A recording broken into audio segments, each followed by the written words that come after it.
প্রতিদিন সকালে আমাদের এই ছাদ বাগানে চলে এসে কিছু না কিছু করতে থাকো। কি করছো? এই যে পালং শাক রান্না হবে আজকে। গতকাল বলেছিলে পালং শাক তুলবে, সেটাই হ্যাঁ, তুলছো? হ্যাঁ। বাহ! ছোট এই ছোট দেখো পালং শাক পালং খুব সুন্দর হয়েছে তো। পালং শাক হুম। দিয়ে বাঁধাকপি দিয়ে চচ্চড়ি হবে। সমস্ত মাঠের সমস্ত সবজি তো তোমার ছাদের উপরে চলে এসেছে দেখছি। হ্যাঁ, আমার তো প্রত্যেক দিন আবার বাজার যাওয়া লাগে না। যখন যেটা খাওয়ার ইচ্ছা হয় উপরে চলে তাই আসি। তো দেখছি। হুম। এই দেখো খুব সুন্দর হয়েছে পালং শাক, এত হুম। সুন্দর। কিন্তু ব্যাপারটা হচ্ছে একটু ঘন হয়ে গেছে খুব, কিন্তু কিছু করার নেই, জায়গা অল্প, এই জন্য। কিন্তু ছোট ছোট সাইজ হয়েছে, আর পাতা এটাই ভর্তি হয়ে গেছে, কোনো শীষ আসেনি এখনো না? না, এই যে ও, একটা শীষ এসছে। এই দেখো ও বাবা! এটা সরস্বতী পুজোর জন্য রেখে ও, দিয়েছি। এটা সরস্বতী পুজোর খিচুড়ি চচ্চড়ি হবে নাকি? খিচুড়ির সঙ্গে যে চচ্চড়ি বানাবে সেটা? হ্যাঁ। বাহ, দারুণ। আর কি শুধু পালং শাক তুলছো আজকে? না, পালং শাকের সঙ্গে আজকে ধনেপাতার চাটনি হবে। ওরে বাবা! ধনেপাতাটা দেখাও।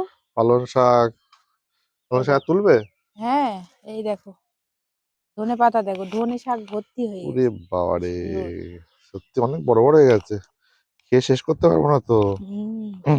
আমি এই গোড়া থেকে কাটি। হুম। এত এই ধনে পাতা হয়ে গেছে, কবে খাবো এ? বেশি বড় হয়ে গেলে তো ফুল হয়ে চলে আসবে। না, প্রত্যেকদিন খেতে খেতে ও ওই তো, কমে যাবে। ওটাই করতে হবে, চাটনি করে খেতে হবে, এই দেখো কত সুন্দর স্যালাডে হয়েছে। খেতে হবে, আর যা সবজি রান্না হবে সব কিছুতে দিতে হবে, তবে শেষ হবে। কি এও সুন্দর অনেক দিন বন্ধুরা দেখুন, থাকে। কত সুন্দর ধনেপাতাও হয়েছে, পালং শাক হয়েছে। এই হচ্ছে মজা শীতের ফসল। দ্বিতীয় কথা হচ্ছে কোনো রকম রাসায়নিক সার আমরা ইউজ করছি না, বারবারই একটা কথা বলি। আসলে এই ছাদ চাটনি বাগান। খাওয়ার ইচ্ছা হচ্ছে ওই জন্য তুলছি। ও, মা চাটনি খাবে ধনেপাতার? হ্যাঁ। বাহ! এই শীতের সময় যার যেটা ইচ্ছা সব খেতে পারো, কোনো সমস্যা হবে না পেটের। তো যেটা বলছিলাম, এই ছাদ বাগানের একটা মজা সেটা হচ্ছে নিজের মতন করে চাষ করতে পারো, কোনো রকম রাসায়নিক সার ব্যবহার করতে পারবে না। এখানে সবসময় অর্গানিক পদ্ধতিতে জৈব সার, বাড়ি রান্না বান্না করার পরে যে কুটনোগুলো হয় সেগুলো পচিয়ে সার, এইসব ইউজ করেই কিন্তু আমরা এগুলো করি। তো দেখতেই পাচ্ছ কত প্রাণবন্ত গাছগুলো। হুম। পুরো সবুজ এবং সুন্দর হয়েছে, এত সুন্দর ভাবাই যায় না। দেখো কতটা হয়েছে। অনেকটাই কত ধনেপাতা হয়েছে। সুন্দর হয়েছে। বাহ! এগুলো গাছগুলো দেখো কত লম্বা। বাহ! হুম, অনেকটাই বড় হয়েছে। এই গাছগুলো রেখে দিয়েছি।